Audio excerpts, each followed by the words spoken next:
Está no ar mais um Botucatu na TV, trazendo programas que foram gravados na cidade. Hoje, você vai assistir ao Guia de Profissões sobre o curso de Nutrição, oferecido pelo Instituto de Biociências e que foi ao ar em junho de 2015. No Guia de Profissões de hoje, a gente fala sobre nutrição. Aqui, muitos entram sem saber fazer um ovo. E eles aprendem, sim, as formas corretas de preparação. Você vai conhecer o curso de nutrição da Unesp de Botucatu e o trabalho de profissionais da área. A elaboração do cardápio, para um restaurante, ela é bem complexa. Eu atendo pacientes de todas as patologias, todas as idades. E você ainda confere uma dica que vai te ajudar no vestibular. O Guia de Profissões já está no ar.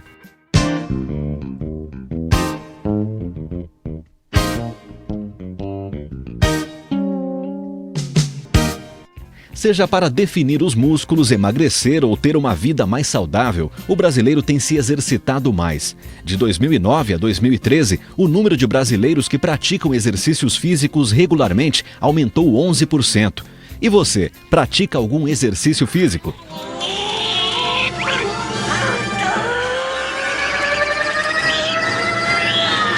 A prática regular de exercícios é fundamental para quem quer qualidade de vida, mas para isso é preciso seguir uma dieta adequada para que o organismo não sinta falta de energia.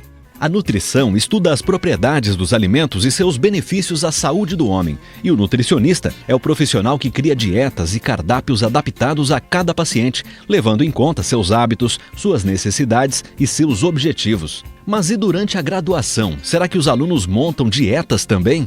O que será que se estuda no curso de nutrição? Eu acho que eles estudam muito a parte humana, anatomia, marketing, ética, manipulação do alimento, gastronomia. Será que é isso mesmo? Vamos conferir. Os 2 primeiros anos, as disciplinas são disciplinas mais básicas, que dão suporte para o curso, né? E desde o primeiro ano, o aluno ele tem aula prática. A introdução à nutrição, ela ocorre no primeiro ano, no segundo semestre do primeiro ano, né? A disciplina mais específica da área, ela já aparece no currículo no segundo semestre, no primeiro ano. E ao longo dos anos, ela vai se tornando mais específica, mais focada para a área de nutrição. E aí nós temos os laboratórios, né, específicos da área de nutrição, como por exemplo o laboratório de técnica dietética, e temos também o laboratório de avaliação nutricional e outros laboratórios que dão suporte ao curso de nutrição. A importância do laboratório na formação dos alunos é que aqui eles têm as atividades práticas relacionadas com elaboração de cardápios, preparações, a composição dos alimentos. Eles conhecem diversas formas de preparo desses alimentos. Os alunos trabalham em equipes e com isso eles têm não só o conhecimento, mas também um plano de trabalho, né, que proporciona para eles organização, postura e também as bases, né, do que eles vão encontrar nas atividades lá fora. O conhecimento básico para qualquer aluno que queira entrar no curso de nutrição é gostar de alimentos, ter que ser curioso. Aqui muitos entram sem saber fazer um ovo. E eles aprendem, sim, as formas corretas de preparação, justamente para evitar perdas nutricionais na hora de elaborar essas preparações, né? Então, eles saem daqui preparados. Além das aulas teóricas e práticas, o aluno de nutrição pode aperfeiçoar seu conhecimento através de atividades extracurriculares. A gente tem as atividades de estágio, que ocorrem no último ano da faculdade, no 5º ano, né? Então nós temos a possibilidade, por exemplo, na área clínica, de desenvolver o estágio em 3 hospitais. Primeiro é o Hospital das Clínicas de Botucatu, o Hospital Estadual de Bauru, né, na cidade de Bauru, e existe também a possibilidade do aluno fazer o estágio no Sírio-Libanês em São Paulo, claro, aí participando de uma seleção. Essa sala em que nós estamos é parte do hospital, é uma sala onde são realizadas as conferências, né, e algumas atividades de supervisão, algumas aulas que fazem parte do estágio curricular. De uma maneira geral, as atividades elas vão desde triagem nutricional, avaliação nutricional e até a conduta com esse paciente. Então, eu prestei nutrição porque eu gosto muito da área de biológicas, mas eu sempre quis mexer com o paciente. O estágio começou aqui semana passada, na verdade, aqui no Hospital Estadual de Bauru. É uma das 3 áreas de estágio do curso de nutrição. Está sendo bem legal a experiência, a gente está bem no começo ainda. Na semana passada a gente ficou na área de produção, então para saber como são feitas as dietas, como são feita a parte do lactário.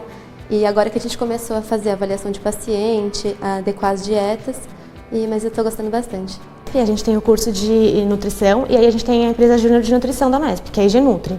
Aí a gente mexe com projetos, então, tipo, desde rotulagem de alimentos, tem várias coisas, coffee breaks. Aí a gente vê, de repente, depende da demanda do cliente, né? Eu acho que é muito bom porque realmente a gente tem muito mais noção na prática, assim, sabe? Às vezes a gente vê uma coisa na teoria que a gente não tem noção nenhuma, né? Aí quando a gente está dentro da empresa, tipo, a gente aprende desde realmente fazer o projeto, mas também a lidar com várias pessoas, a lidar com o seu cliente, né? Que eu acho que isso também é importante. A participação em projetos pode ajudar o aluno a ter contato com o mercado de trabalho ainda na graduação. E o aluno que cursa nutrição poderá optar por diversas áreas. As 3 áreas básicas são a área de clínica, a área de administração em serviços de alimentação e nutrição e a área de saúde pública. Mas as áreas elas não estão só atreladas, né, a esses 3 eixos, vamos assim dizer.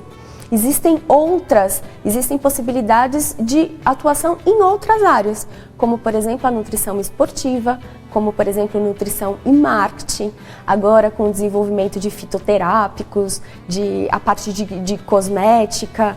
Eu acredito que o nutricionista formado pela Unesp, ele está totalmente capacitado para atuar, né, e contribuir com a sociedade da melhor forma.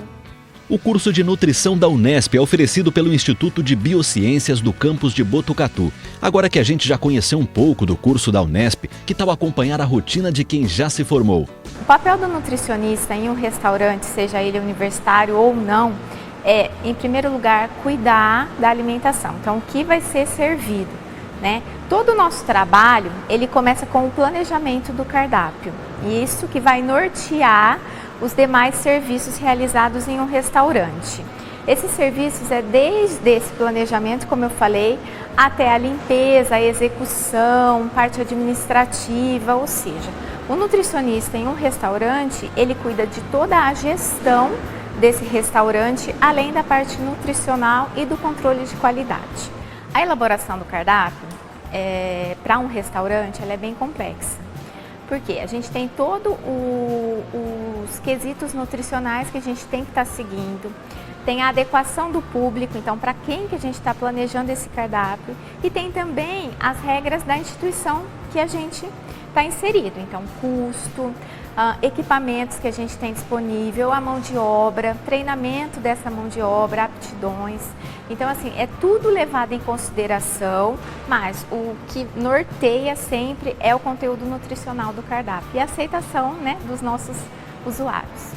O nutricionista que planeja alimentação para coletividade, trabalha na área de alimentação coletiva, como é o caso de um nutricionista de um restaurante universitário, ele vai pensar em grande parte no todo. Então ele vai planejar um cardápio que atenda às necessidades dos seus usuários, né, da maioria dos seus usuários. A gente sempre tenta atender alguns que tenham algumas particularidades, como diabéticos, então ter a opção, também pessoas que são vegetarianas. Então a gente tenta atender a certos grupos menores. O nutricionista que trabalha com a individualidade, com o paciente, então ele vai planejar exatamente dentro da necessidade daquele indivíduo. Eu realizei estágios curriculares enquanto eu fazia a faculdade, né? E também extracurriculares. Então eu fiz estágios e isso me ajudou a, quando me formar, eu conseguir logo um emprego. Então, assim, o estágio ele é extremamente importante porque a gente vai estar vendo a prática e acredito que isso também conta pontos na hora da seleção. Eu sou nutricionista clínica, atuei sempre em clínica, mas eu comecei atuando em hospital. A minha rotina de trabalho é um pouco complexa porque eu trabalho em 2 locais. Então lá no hospital você tem tanto a parte de nutrição, de UTI, ambulatório. Ultimamente eu estou na parte ambulatorial, onde eu recebo os pacientes pela primeira vez, eu oriento, eu fico adequando a dieta desses pacientes para eles entrarem em condições para fazer o tratamento cirúrgico. Na área clínica, em consultório, aí é uma variedade enorme. Então eu atendo pacientes de todas as patologias, todas as idades. Então o leque é muito grande.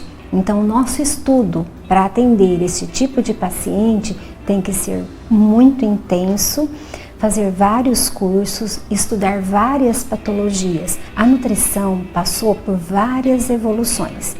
Então, primeiro, aquela nutrição onde você contava as calorias, então você dava exatamente o valor calórico para aquele paciente, de acordo com a idade, altura, peso. Aí foi evoluindo, aí nós vimos que só as calorias não resolvia, porque o paciente apresentava vários sinais e sintomas de deficiências nutricionais.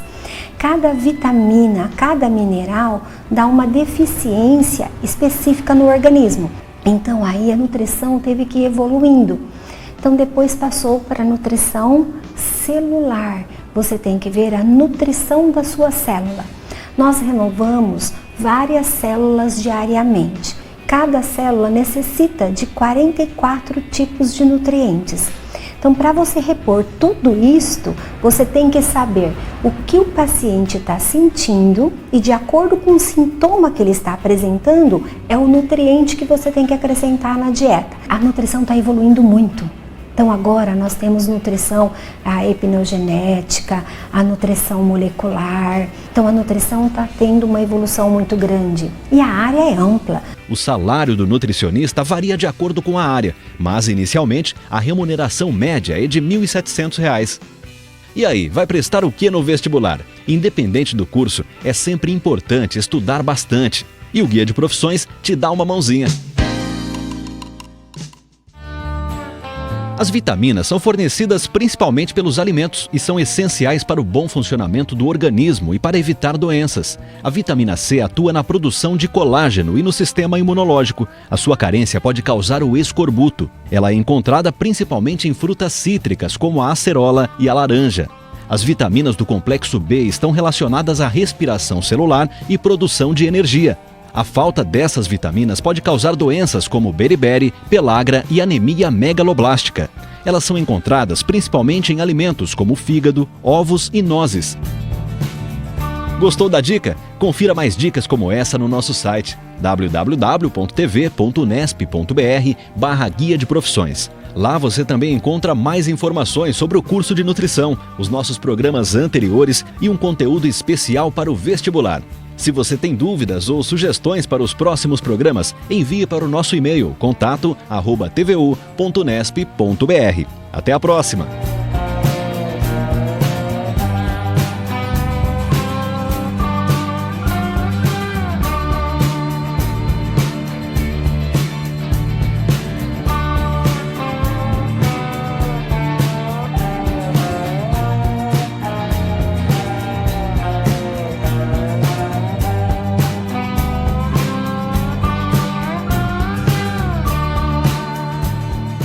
Em 2018, a concorrência no curso de nutrição no vestibular da Unesp foi de 29 candidatos por vaga. E o salário médio inicial na área é de aproximadamente R$ 2.400. Agora você acompanha o programa Saúde em Prática, exibido em 2016 e que falou sobre fobia social. Constantemente confundida com timidez, a fobia social é um transtorno de ansiedade crônico que precisa de tratamentos. Para saber como identificar os sintomas e procurar ajuda, o Saúde em Prática entrevistou a psiquiatra e professora da Faculdade de Medicina da Unesp de Botucatu, Érica Camargo. Hoje o Saúde em Prática vai tratar de um transtorno de ansiedade crônico, a fobia social. Confundida com timidez, a fobia social pode ser altamente incapacitante se não for tratada. Saiba mais no Saúde em Prática, que começa agora.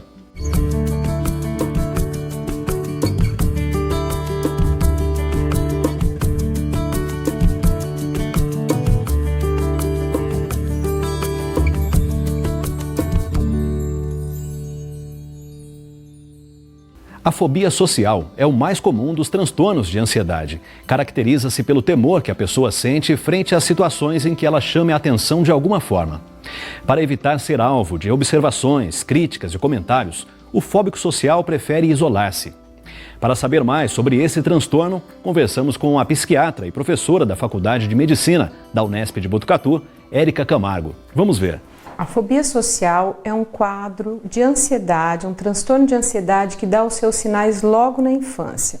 Crianças extremamente tímidas, com prejuízo no rendimento escolar, crianças que vivem escondidas atrás de seus pais, não aquelas crianças que inicialmente se escondem, mas logo que você brinca, elas já interagem. Crianças que começam a não querer participar das festas escolares, das festas dos amigos, né? Então, esses sintomas já podem indicar o quadro de fobia social. O fóbico social é um indivíduo que tem extremo medo de situações de desempenho social. Por exemplo, falar em público, comer em público, escrever. O que ele acredita? Ele acredita que ele vai ser humilhado.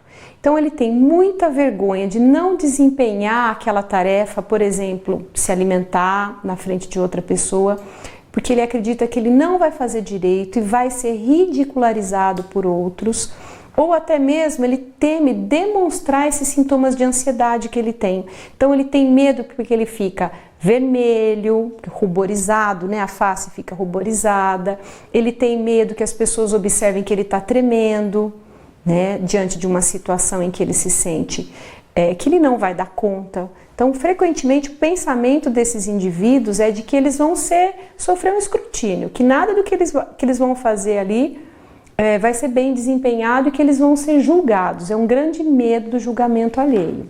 Muitas vezes, a fobia social pode ser confundida com timidez. Nossa equipe de produção foi às ruas saber das pessoas se a timidez já as impediu de fazer algo. Vamos ver.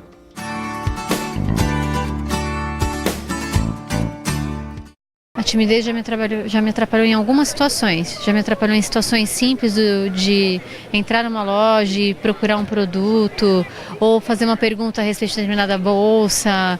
Eu vou para minha casa com as dúvidas ou às vezes não vou comprar o meu produto porque eu me sinto um pouco tímida diante de algumas coisas. Sempre rola um nervosismo antes de falar em público, por exemplo. Eu fico muito nervosa. A boca fica muito seca.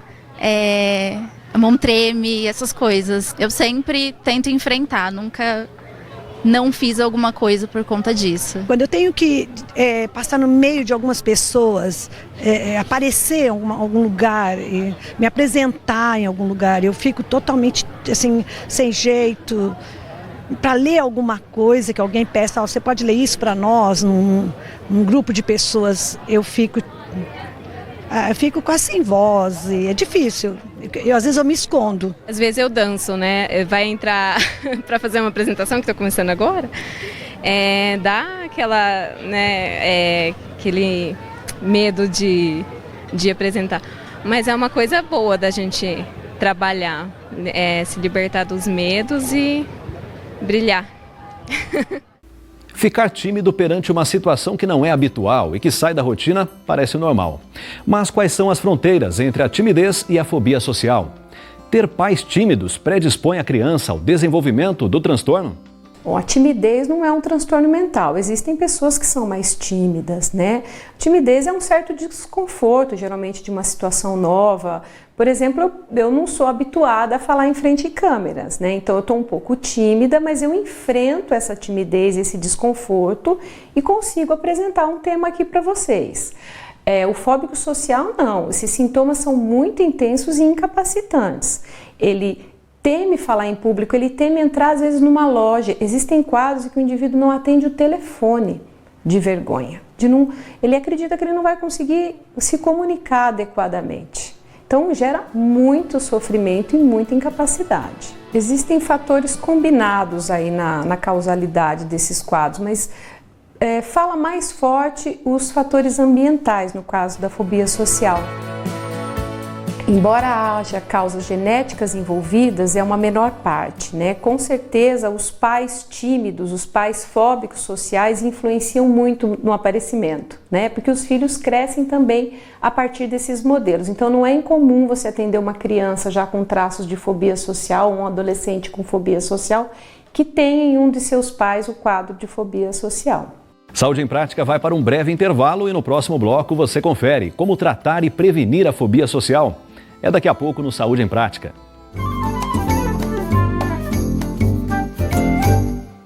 A Organização Mundial de Saúde chama muita atenção para que em torno de 80% dos casos de dores de cabeça sejam cefaleias primárias, ou seja, a causa é genético-bioquímica, não tem que fazer exame complementar.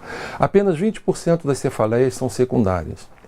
Destas secundárias, as mais prevalentes, as que ocorrem com maior frequência são a cefaleia relacionada ao uso abusivo de analgésico, relacionada à hipertensão arterial, ao jejum prolongado e à rinocinusopatia crônica.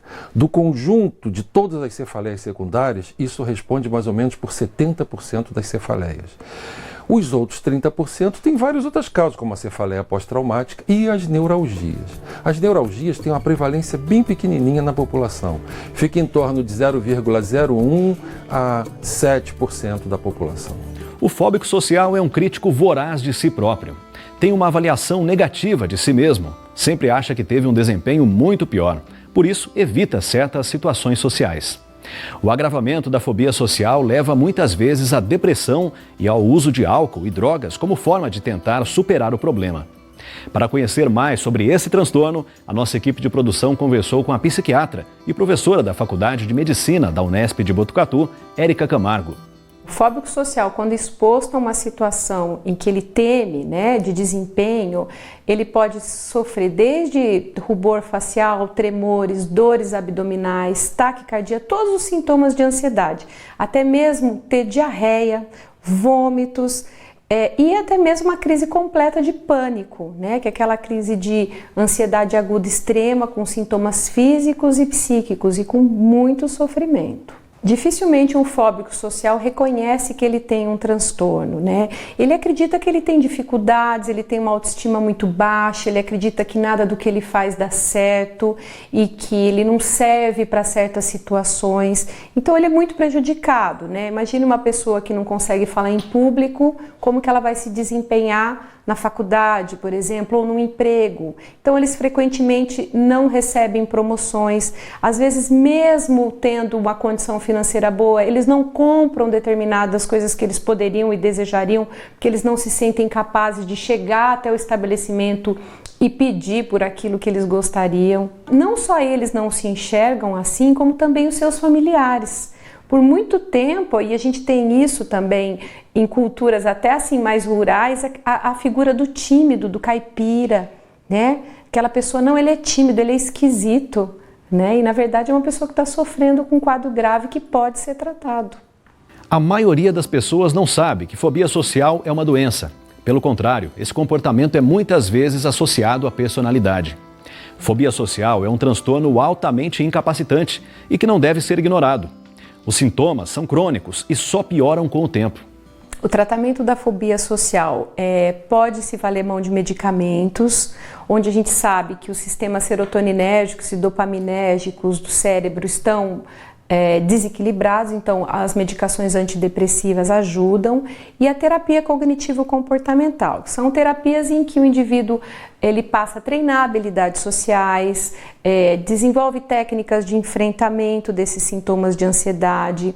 Existem técnicas de exposição em que o indivíduo vai gradualmente sendo exposto a situações em que ele teme, para que ele possa se habituar, né, e poder desempenhar um melhor papel social. Então é uma abordagem que envolve a psicoterapia e a parte medicamentosa.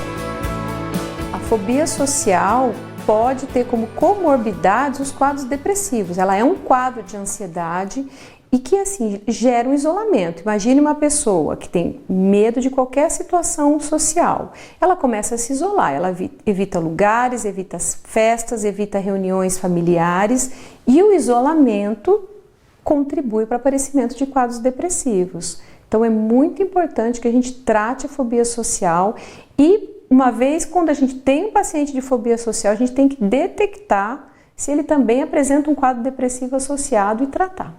Quanto mais cedo detectado o quadro de fobia social e o indivíduo iniciar o tratamento, melhores chances de recuperação e recuperação mais rápida. Nós até temos uma recuperação rápida desses quadros, em média 1 ano a 2 de tratamento, que é considerado rápido.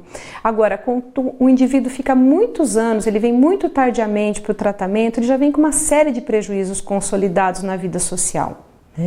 Então, obviamente, esse tratamento vai ser mais prolongado e talvez a gente não tenha tanto sucesso, porque algumas esferas da vida ele já não desenvolveu. Por exemplo, ele não conseguiu constituir família porque ele não conseguiu namorar, ele não conseguiu progredir muito no emprego ou na vida profissional por uma série de limitações que a doença lhe gerou no passado. Então, quanto antes levar o indivíduo para o tratamento, melhor o prognóstico. O desenvolvimento das habilidades sociais é fundamental para a nossa convivência em sociedade. Elas devem ser aprendidas e treinadas, como falar em público, dar uma opinião, exigir direitos. Vamos conferir o que fazer para prevenir o aparecimento da fobia social. É hora da opção saudável. Roda aí.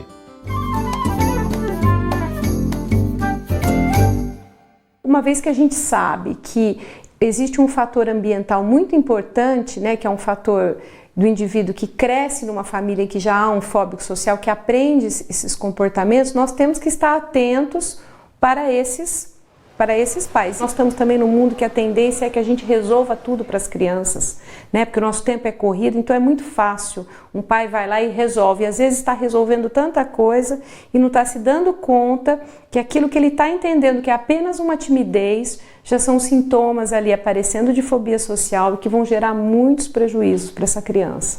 Saúde em Prática fica por aqui. Você aí de casa pode rever esse programa e todos os já exibidos em nosso site. A gente se encontra na semana que vem. Tchau, tchau!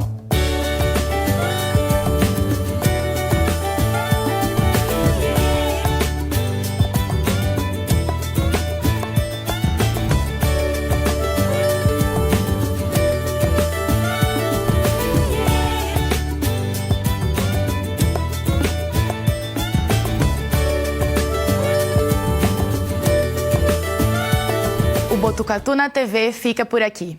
Você pode assistir a este e outros conteúdos da TV Unesp em nosso site e canal do YouTube. A gente se vê no próximo programa. Tchau!